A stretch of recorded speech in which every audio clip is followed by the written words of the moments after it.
ఆడ అడవిలో మాట్లాడినారు, బయట మాట్లాడినారు. సమస్య అదే. బాధ ఎట్ట తెలుస్తుంది?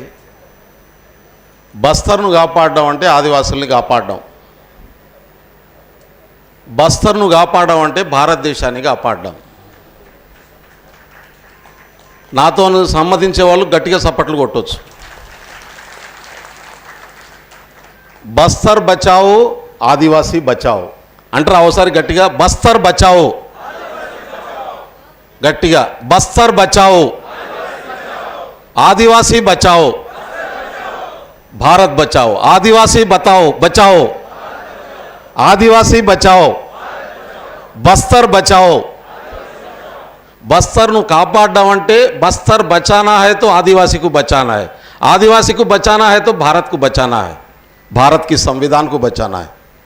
ये आज की हालत है. చాలామంది ఆడ తిరిగి వచ్చినాం ఇక్కడ తిరిగి వచ్చినాం అంటారు. నాకైతే తెలియదు.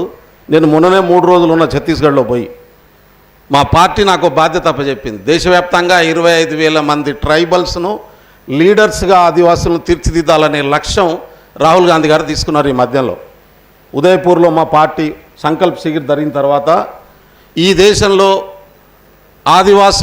ఆదివాసులు కాపాడుకోవాలంటే ఆదివాసుల నుంచి నాయకత్వం రావాలి.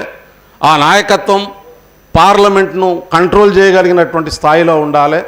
ఆ నాయకత్వం ఎదగాలంటే ఆదివాసులకు రాజ్యాంగ చైతన్యం అందించాలి. కాబట్టి దేశవ్యాప్తంగా దాని మీద ట్రైనింగ్ క్యాంపులు పెట్టండి అని చెప్పి ఆయన నిర్ణయం తీసుకున్న తర్వాత మా కీరాజు గారు మా ఎమ్మడి పడి మొట్టమొదటిసారిగా మన తెలంగాణలోనే జనవరి నెలలో 7 రోజుల ట్రైనింగ్ క్యాంపు కాంగ్రెస్ పార్టీ నిర్వహించింది. నేనే ఆ బాధ్యతలు తీసుకొని చేస్తూ ఉన్నాను. మొన్న ఛత్తీస్గఢ్ ట్రైనింగ్ జరిగింది. మధ్యప్రదేశ్ అయిపోయింది, తెలంగాణ అయిపోయింది, ఛత్తీస్గఢ్ అయింది. 6 రోజుల ట్రైనింగ్.